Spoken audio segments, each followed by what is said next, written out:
মামলার আসামি উনি কুষ্টিয়া শহর লীগের সভাপতি হারুনা রশিদ। তার ধরার জন্য আমরা ডিবির অফিসার ফোর্স তার বাড়িতে যাই।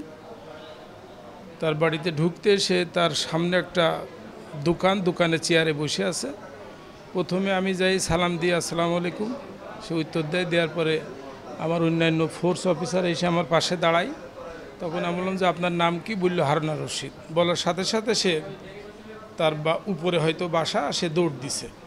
যেই দৌড় দিছে আমার অন্য অফিসার ফোর্স এবং আমি সহ আমরা ধরছি, সিঁড়িতে যেই ধরছি ও শুয়ে পড়েছে।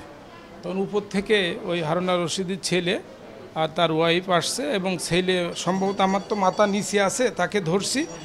আর ওর ছেলে আইসে বটি দিয়ে আমারে 3-4টে কোপ মারছে। পরে অনেক ধস্তাধস্তি হয়, পরে আমার আরও ফোর্স যায় সাথে। তারপর ওর ছেলে এবং আমাদের যে আসামি হারুনা রশিদ তাকে আমরা নিয়ে আসার পর আমি হাসপাতালে ট্রিটমেন্ট নিই। দেখা যাচ্ছে আমার শরীরে 3-4টে কোপের দাগ, ওই পিঠে 4টে পিঠে। 2টা গেঞ্জি ছিল তো বেশি ভেদ হতে পারে নাই, একটা ভেদ হয়েছে বেশি আর বাকিগুলো ছোট। সেলাই দিয়েছে একটা 3টা সেলাই। 12টা 40-এর দিকে 6 রাস্তার মোড়, ওই যে এসিল্যান্ড অফিসের পাশে ওনার বাড়ি। হারুনা রশিদের নিজ বাড়ির নিচতলায় দোকানে এবং ওনার ছেলে যে কোপ মারছে সে উপর থেকে বটি হাতে করে আসছে।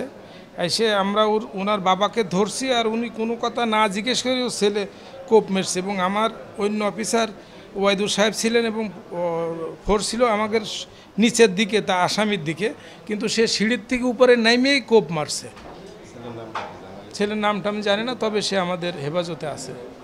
আচ্ছা, আমি ইসরাফিল ভাইয়ের সাথেই ছিলাম। আসলে যেটা হয়েছে এটা টোটালি অপ্রত্যাশিত, কারণ আমাদের বিহেভিয়ার বা উনি যে সুন্দর করে সালাম দিয়েই কথা বলছে, আমরা সাথেই ছিলাম। পরবর্তীতে যে ঘটনাটা হয়েছে এটা রীতিমতো উনি দৌড় দিলে এরা সিঁড়িটা ক্লব ছিল, উপর থেকে এসে ওনার ছেলে বটি দিয়ে কোপ দিছে। এটা খুবই অপ্রত্যাশিত এবং অনভিপ্রেত, এটা তারা ঠিক করেনি, এটা আমরা এটা আশা করি না কখনো।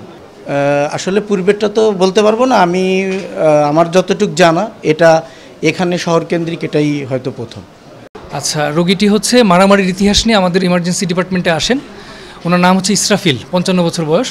তো আমরা প্রাথমিক পরীক্ষা নিরীক্ষা করে ওনার পিঠের উপরে 2টি কাটা দাগ পাই, যেটা খুব বেশি মারাত্মক নয়। আমরা প্রাথমিক চিকিৎসা দিয়ে ওনাকে হাসপাতাল থেকে ছেড়ে দিই।